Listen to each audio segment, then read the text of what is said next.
Nigerian National Assembly has become a haven for legislative rascality. Mr. President, it's under your watch that the National Assembly has become an extension of the executive, grossly violating the principles of separation of powers and rubber stamping the whims and caprices of your office, all while singing the international anthem of psychovance on your mandate with a stand. Mr. President, thanks to your political machinations, Nigeria is now bedeviled by a captured National Assembly, the most ineffective in its checks and balances role since the start of the Fourth Republic. In 2006, the Fourth National Assembly had the audacity to reject the tenure exemption bid of a sitting president. In 2010, the Sixth National Assembly summoned the courage to stand against the power hijacking cabal and restore Nigeria to the path of constitutionality by invoking the doctrine of necessity. In 2011, the House of Representatives of the Seventh National Assembly had the courage to elect its leader, as did the Senate of the Eighth National Assembly in 2015, defying executive interference. This National Assembly, the 10th, as by unconstitutional endorsement of the President's abuse of powers, proven to be the most spineless in our recent history.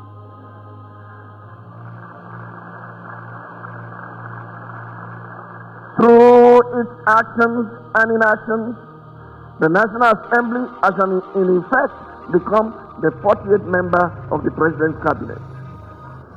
While a cabinet minister by the name of White, is it White or Wike or Wakey?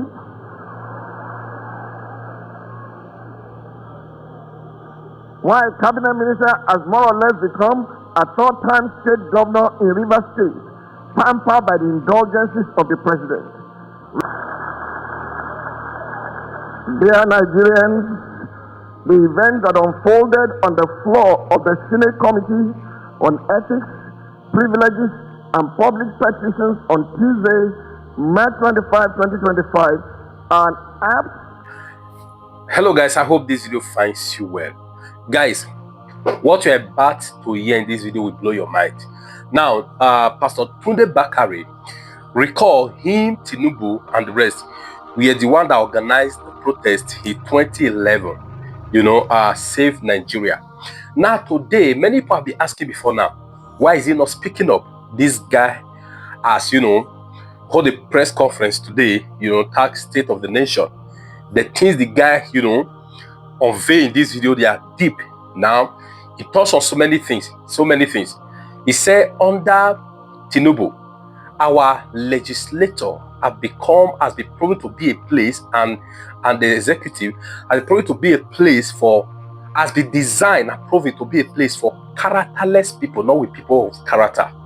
He said there's strategy that that they deploy to silence Senator Natasha in order for her not to be able to present her facts and evidence. You understand?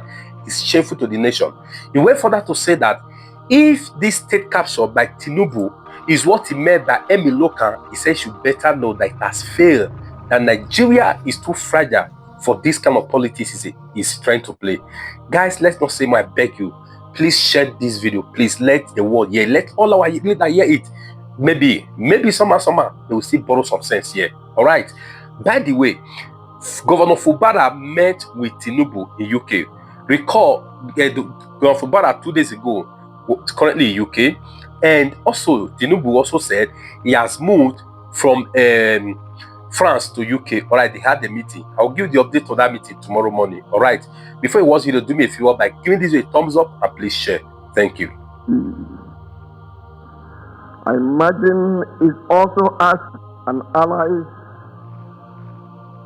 citizens in the country, citizens in the diaspora, gentlemen of the press.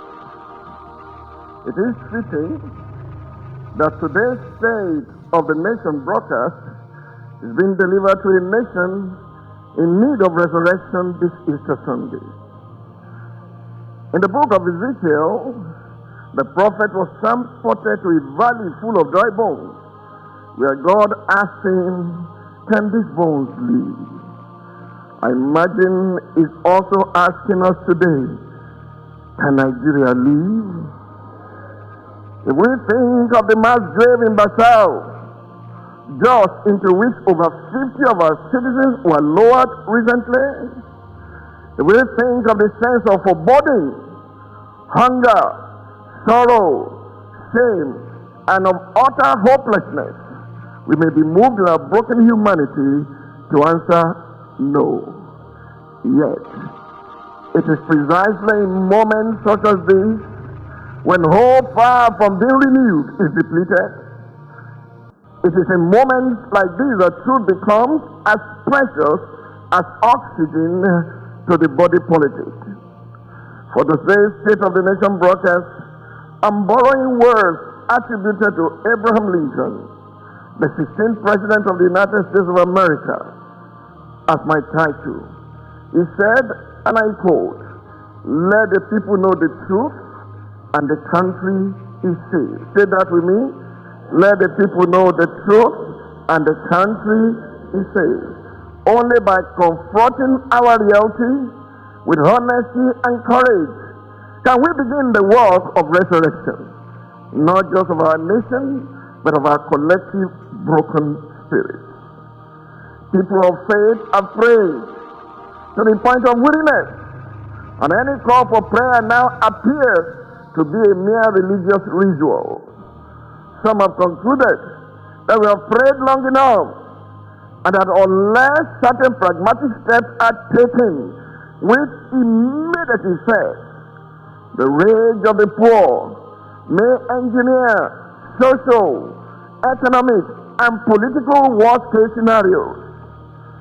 To avert the full-blown breakdown of law and order in our fragile democracy and the intervention of our already battle-weary armed forces, I offer timely counsel to the Nigerian government and led prayers for the administration of President Bola Ahmed Tinubu on Sunday, January 12, 2025. My admonition, titled "A Worthy Season for the Nigerian Government," a timely counsel in a season of great challenge and great need, was based on the encounter between Joseph and Pharaoh, king of Egypt, as recorded in Genesis 41. I said to Mr. President, "Dear President Tinubu, please borrow a leaf from the Pharaoh who ruled Egypt at the time of Joseph. This particular Pharaoh showed remarkable wisdom and insight, as well as a heart receptive to truth. God strategically positioned this humble man as king over Israel, over Egypt, at a crucial time in world history. When he awoke from his dream, he recognized something odd was happening. As a strong leader, he acknowledged his sense of unease. But as a humble leader, he enlisted the advice of others. He summoned Joseph, who successfully interpreted his dreams. Pharaoh knew his kingdom hung in the balance as he carefully processed the message God had given him through Joseph. I then went ahead to declare in January of 2023 and pray, God is about to do something in Nigeria that will cause nations of the earth to come here and learn. May the good Lord grant President Tinubu hearing ears and an understanding heart to do the needful for Nigeria's turnaround for the betterment of our citizens."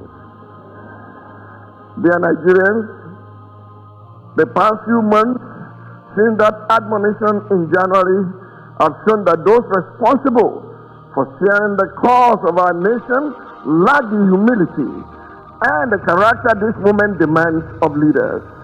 Instead, what we have seen since the beginning of the year is a descent into tyranny and a brazen abuse of power. Those entrusted with power appear determined to destabilize what is left of our political institutions and have committed themselves to obliterating the guardrails of constitutional governance. From the theater of the absurd, staged in Rivers State, with puppets on strings controlled by directors in Abuja, to the dance of shame performed by the National Assembly in their rush to suspend the Constitution and endorse through the back door the usurpation of powers by President Bola Ahmed Tinubu, from the Senate shameless deed to silence Senator Natasha for demanding that the President of the Nigerian Senate should uphold the moral standard required of that office to the uncouth outburst of an undistinguished senatorial misfit who tried in vain to silence the distinguished citizens attempting to testify on behalf of Senator Akpoti-Uduaghan. It is clear that our so-called leaders are determined to turn Nigeria into a mafia state. The two main contenders in the ongoing institutional immorality Olympics are the executive and the legislature. It's often said that these two arms of government suffered the worst forms of arrested development because they were the direct victims of the military era. But after 26 years of uninterrupted democracy, one must ask how much longer before our institutions finally mature. While it is not in dispute that our institutions and constitution are inadequate, it has become obvious that our biggest problems in this nation are the occupiers of these institutions and executors of the Constitution. The quality of leadership in Nigeria has become so repugnant that citizens must declare a state of emergency on governance, demanding that every aspiring public office holder undergo rigorous psychiatric evaluation before seeking election.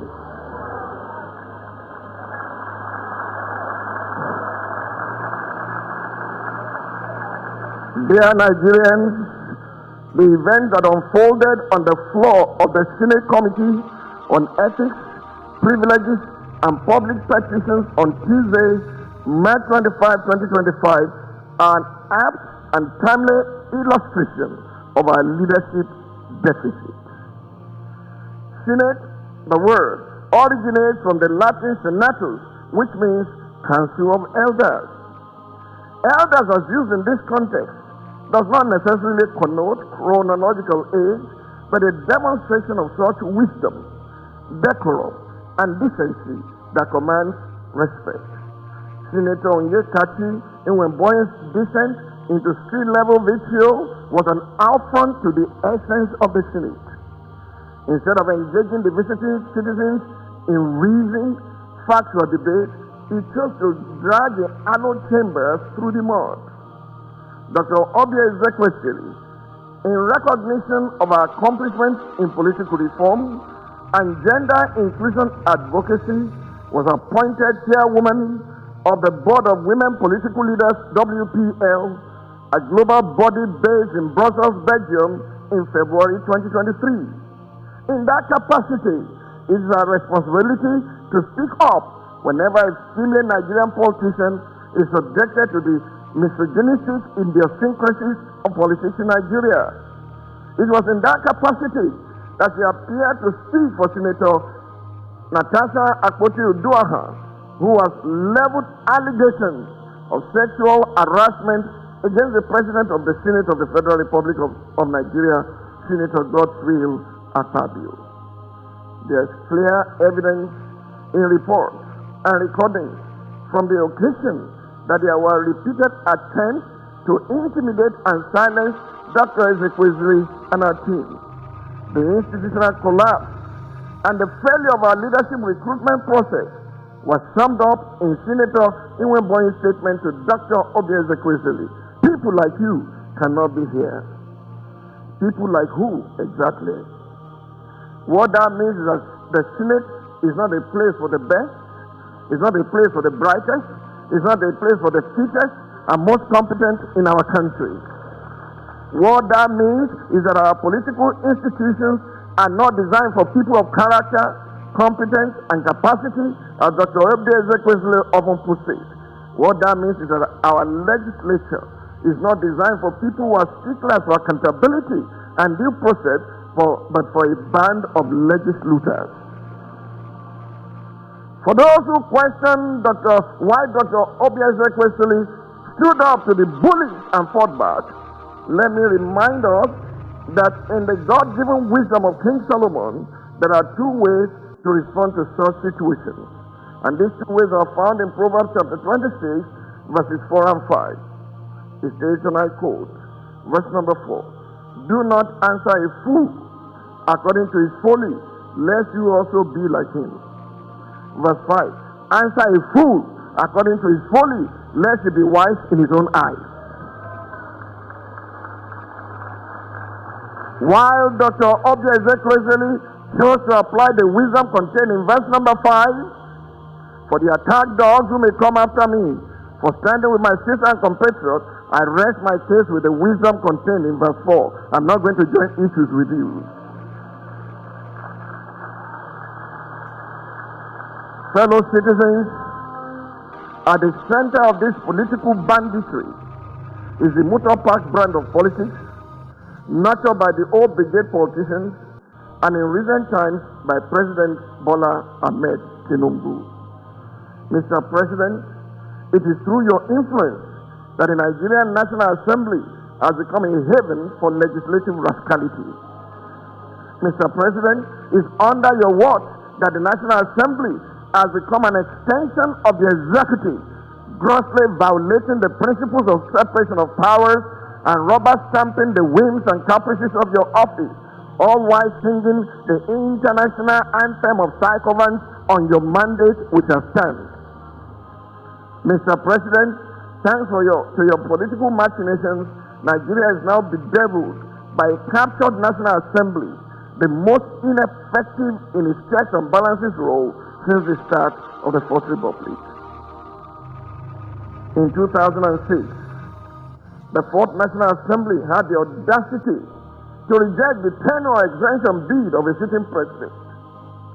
In 2010, the Sixth National Assembly summoned the courage to stand against the power hijacking cabal and restore Nigeria to the path of constitutionality by invoking the doctrine of necessity. In 2011, the House of Representatives of the Seventh National Assembly had the courage to elect its leaders, as did the Senate of the Eighth National Assembly in 2016, defying executive interference. This National Assembly, the 10th, has by unconstitutional endorsement of the President's abuse of powers proven to be the most spineless in our recent history.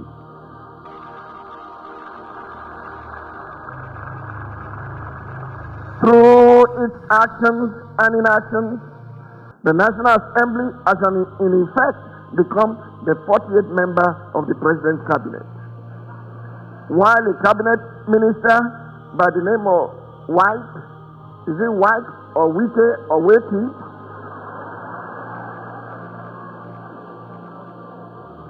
While cabinet minister has more or less become a third-time state governor in Rivers State, pampered by the indulgences of the president. Recent events have made it clear to Nigerians that had this assembly been in place in 2006, when the third-term agenda was proposed, our democracy would have since morphed into one of Africa's lamentable tales of state-type dictatorship. To the president of the Nigerian state, Senate, who has not heeded the call to subject himself to an unbiased investigation, to clear his name of the allegations leveled against him, and under whose leadership the National Assembly has become a carry-go legislature, hiding under the umbrella of technicalities and a dubious voice voting system. I leave you and your conscience with the words of Frederick Bessières, former deputy of the French National Assembly. He said, and I quote, "When plunder becomes a way of life for a group of men in a society, over the course of time, they create for themselves a legal system that authorizes it and a moral code that glorifies it." To the President of the Federal Republic of Nigeria, under whose brand of politics the institution of legislative oversight is collapsing, and our democracy is faced with an existential threat. I say, Mr. President, Nigeria is too delicate for this kind of politics. If this state capture was what you meant by emolokan, it is an anticlimax that can only be counterproductive at the end. I urge you, Mr. President, to think deeply and reflect on these words. No man is wise enough, nor good enough to be trusted with unlimited power. Mr. President, please stop playing God.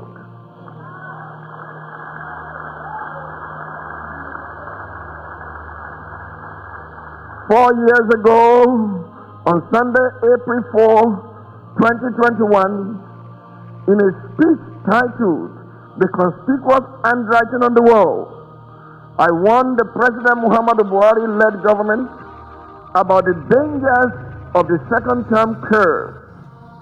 The second-term curse is a pattern of presidents being less successful in their second term. Citing the Wall Street Journal, I pointed out that political analysts have identified hubris as the cause of this pattern.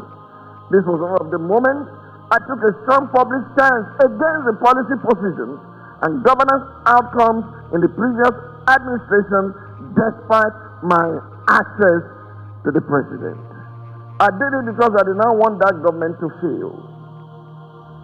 Much as I disagree with the politics of President Bola Ahmed Tinubu, I'm speaking up today because, again, I do not want the president to fail.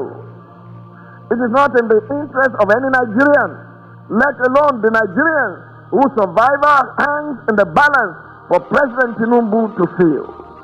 Whether we like it or not, this administration holds the reins of our economy, and we cannot allow them to flush it down the drain.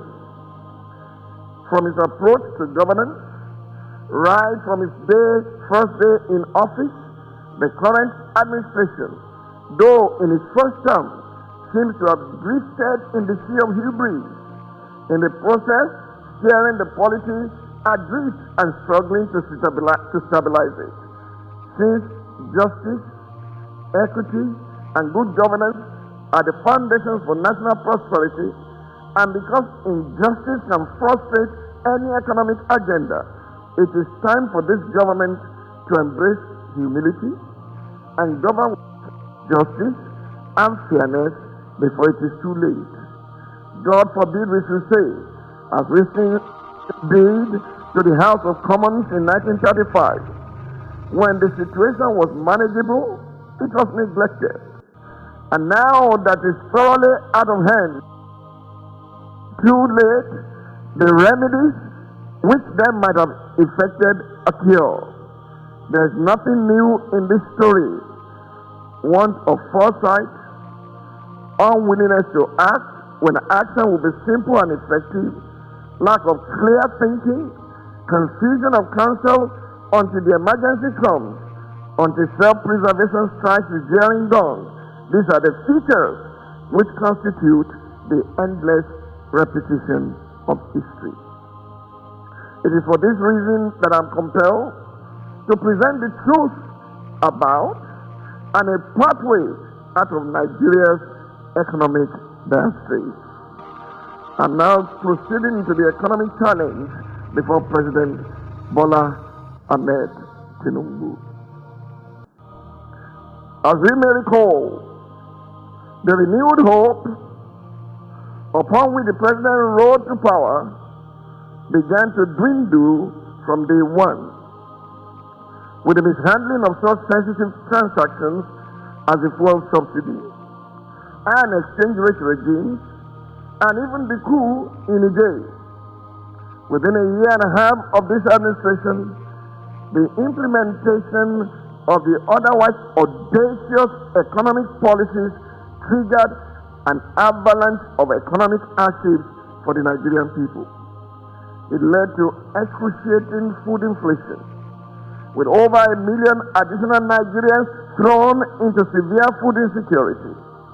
It further led to an over 430% increase in fuel price as of October 2024. At the same time, Nigeria experienced the highest ever rate of currency depreciation and the lowest foreign direct investment record, going by data traced back to 2013, even as multinationals began to exit the country. To capture in data the despondency experienced by Nigerians as a result of the reforms, my attention was drawn to the misery index, which is the sum of unemployment and inflation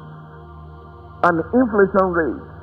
According to the Nigerian Economic Summit Group, NESG, Nigeria has one of the world's highest misery indexes, with many Nigerians experiencing a cost of living crisis and weak purchasing power due to rising inflation.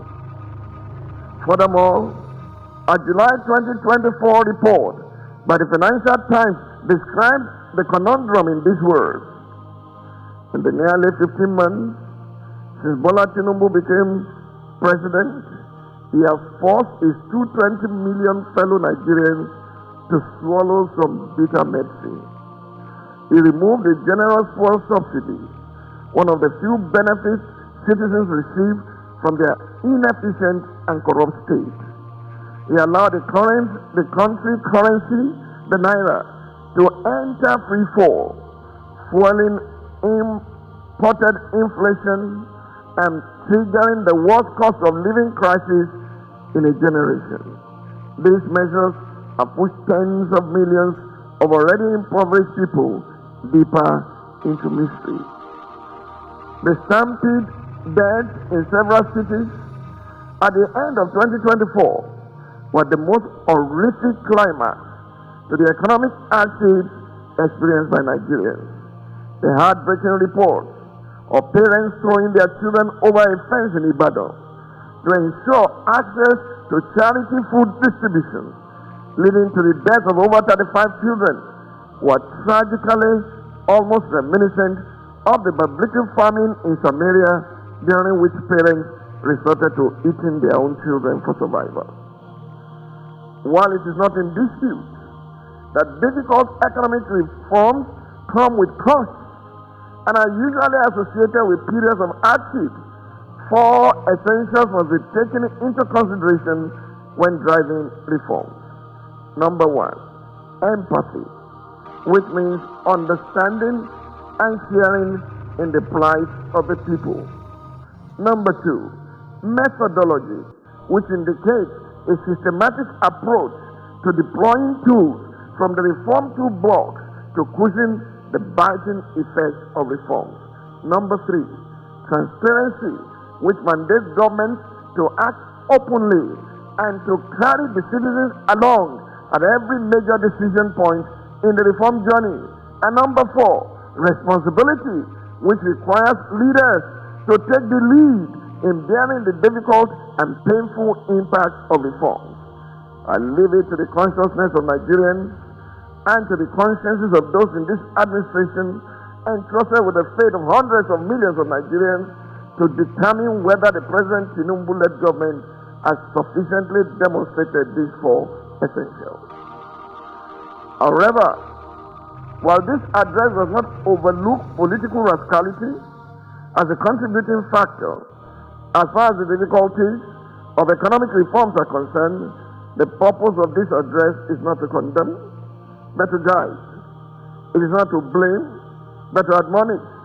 It is not to dismiss ongoing efforts to stabilize the economy, but to offer an alternative path to show how we can reimagine Nigeria and put an end to the sufferings of the Nigerian people. Let me also state that this is not to dismiss the successes already achieved by this government, including the increase in reserves by this administration from $35 billion in May 2023, when this government came to power, to $40 billion as of November 2024. That's a place to clap. While acknowledging this and similar reform efforts, this address is meant to highlight the injustices at the root of our problems and to lay a foundation for an economic recovery speed that will dwarf that of Japan, after the Second World War. To do this, my intention is to point this administration to the governance model of Joseph as recorded in Genesis chapters 41 to 47. Revisiting the governance model of Joseph. Albert Einstein is often quoted as saying, the definition of genius is taking the complex and making it simple. The state of our nation today warrants visiting a leader who simplified the complex socio-economic problems of his country of residence and turned that country into the world's economic capital. The two enigmatic dreams which Joseph interpreted for Pharaoh were a predictive model of a boom and bust cycle characterized by 7 years of economic surplus, subsequently replaced by 7 years of famine. Empowered by the king to administer the polity, Joseph enacted and effected notable fiscal and monetary policies in the boom period as well as in the bust period. The governance model of Joseph not only preserved Egypt during a global recession, it also transformed the country into the greatest economic power of that age and enabled an African nation to sustain the then known world during a severe economic downturn. In the boom period, all across the country that is Egypt, Joseph created, listen carefully, locally managed networks of cities, industries, and reserves with adjoining farmland. During the recession that succeeded the boom period, as national economics faltered, Joseph opened up the reserves and sold to the Egyptians within their own region rather than putting them on the dole, meaning that despite the fact that there was a crisis, the people exchanged value for the supplies. Furthermore, while implementing his economic policies, Joseph facilitated a healing and reconciliation program that would see him reunite with his brothers who had betrayed and sold him into slavery. By so doing, he situated his policies and programs against the backdrop of national reconciliation and reintegration. However, as the recession climaxed, even though the reserves were in surplus, the purchasing power of the people diminished to the extent that they bartered property and liberty for sustenance.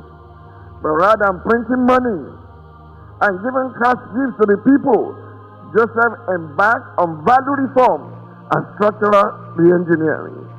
The vulnerable condition of the people gave the state newfound powers, which Joseph deployed to achieve the four main landmarks of what I now call the cutting-edge nation. Number one, the creation of a new value system characterized by, among other features, patriotism and diligence. Number two, the re-engineering of the national structure to consolidate the networks of cities, industries, and reserves across the country with emphasis on geo-economic productivity. Number three, the institutionalization of a culture of prudence in public-private financial management on a tripod of savings, taxation, and investment. And number four, the promulgation of a new legal or constitutional order based on the express consent of the people to be so governed. I've described to you the restructuring of Nigeria, which must take place sooner than later.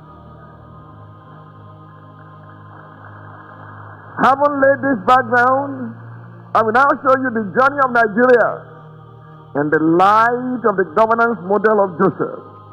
I will do so from the privileged view of the mountaintop where my journey as a nation builder commenced. Nigeria and the two seasons of plenty. On April 10, 1967, as a 13-year-old boy in Abeokuta, I had a life-transforming dream that etched in me an unquestionable passion for Nigeria. In that dream, I saw myself seated on a mountain top with two of Nigeria's notable leaders, General Yakubu Gowon, who was head of state at the time, and Chief Obafemi Awolowo, who would later become the leader of government business. In that dream, I was in between these two leaders, one a military leader and the other a civilian politician, as we overlooked Nigeria and had conversations about the future of the country. I was only 13 years old. Like the unveiling of a parable, I will now proceed to draw a connection between the history and future of Nigeria through the lens of my dream as a 13-year-old. Nigeria has experienced two major seasons of oil-induced economic boom